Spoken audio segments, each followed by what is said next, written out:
A magnitude 2.6 earthquake occurred. Sulawesi, Indonesia. 115 kilometers NNE of Palopo, Indonesia or 75 kilometers S of Poso, Indonesia. On Friday, the 25th of July 2025, at 3 hours 20 minutes and 21 seconds local time, the quake had a depth of 10 kilometers and was not felt, or at least not reported so. Data source from EMSC. Did you feel it?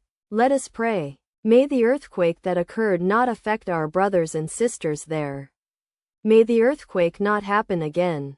And may God protect everyone. Amen.